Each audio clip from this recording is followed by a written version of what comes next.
stand the fact that we have a two-party system that just says me too. I think that's the worst thing you can offer the voters, is just, well, me too. And if there's no distinguishing between the Republicans and the Democrats, then neither one are a true party. I think the Republican Party has at times, in the last election in particular, forced the Democratic Party to acknowledge issues that they were ignoring.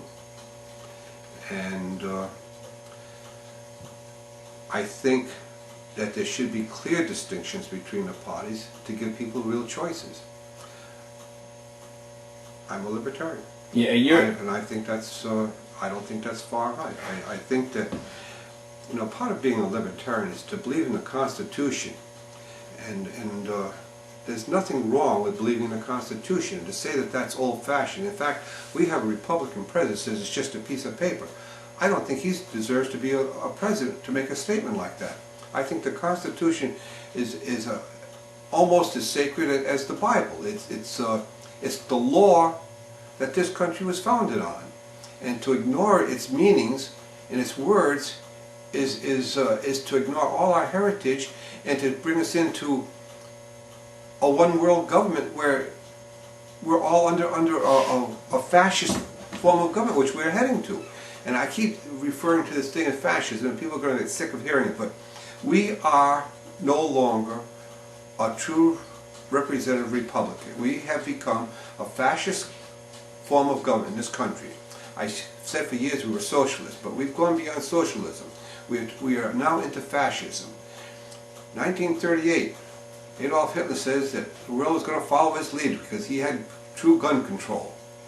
Well, we've got Hillary Clinton and a whole bunch of others trying to push this true gun control. That is following Adolf Hitler down the exact same road that he led. We are following the road to fascism. And I abhor this. I think that people have got to wake up and realize if you want to protect our country, you've got to get out and vote. And you've got to be aware of what's happening to your country. It's not the same country I grew up in. You know, I'm 67 years old, and I've seen change in this country I don't like. The thing that bothers me probably the most is that I'm not leaving this country a better place than when I inherited it from my father. And yet the disintegration of this country actually started before my time. And all I've tried to do is put my fingers in the dikes and slow down some of the damage, but it keeps occurring. We are in trouble in the country.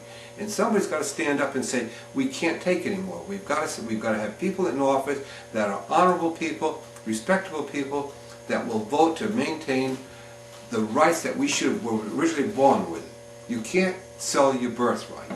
Some people are saying that at the national level, the two parties, the Democrats and Republicans, are like the left and the right wings on the same bird. They're moving in the same direction.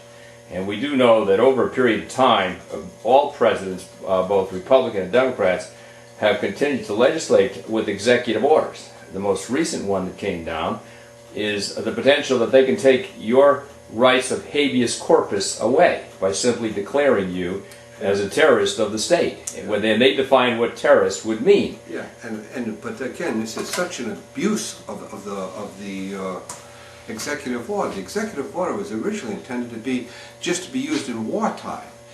And yet we have governments that always have us on some state of emergency, some wartime footing. I mean, this has gone on ever since World War II. There were emergency orders enacted back under Franklin Roosevelt that have never been repealed. We're constantly in a state of emergency, and always the government is seizing power. And we can't let this continue. We need to get new people in office that recognize the damage that's been occurring, that has occurred, and will make some attempt to rectify the problems. I don't see a lot of difference a lot of time between Republican presidents and Democratic presidents. I think they all seem to follow the same rules once they get in there. The executive order should be abolished, and you're right. The Patriot Act was a horrible, horrible thing. It took away the people's rights, but there are other laws that, to me, are just as detrimental to the country. I mean, I don't think the federal government should have the right to come in and inspect workplaces. I don't think that's their business. It's not allowed under the Constitution. I mean, The Constitution says if I own, I have the right to hold the government at bay. It's my right of ownership that's under attack. You do not have the right of ownership. And you can say, well, yes, I own my property. But do you really own your property?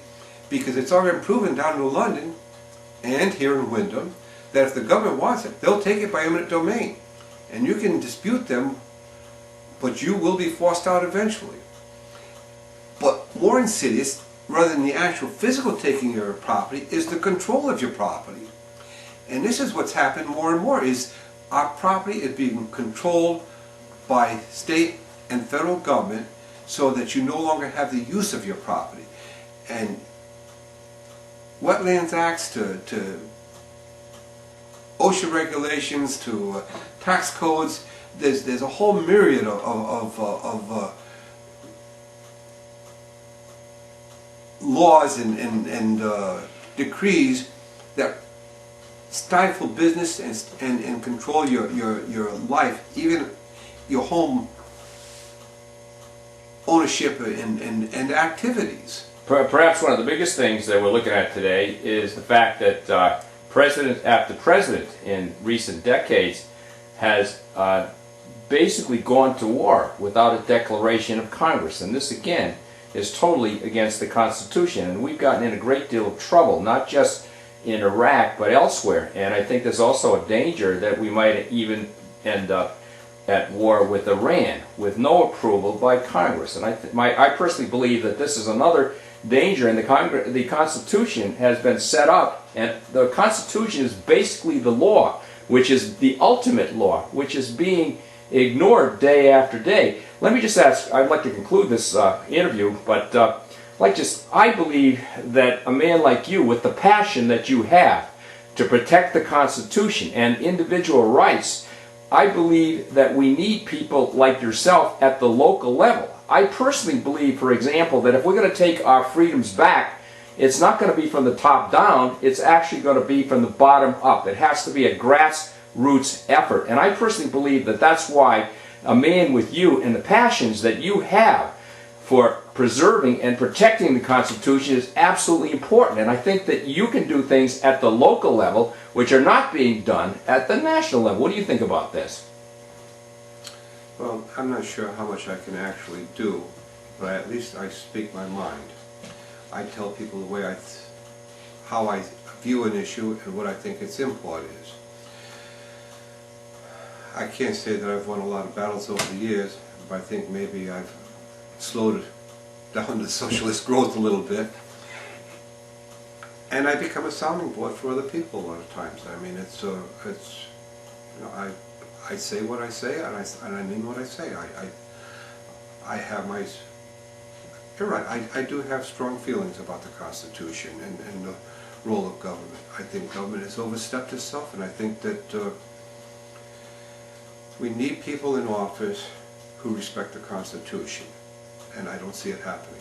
Well, I think that in your position as a selectman, you have the bully pulpit, and I know that an awful lot of people listen to what you have to say.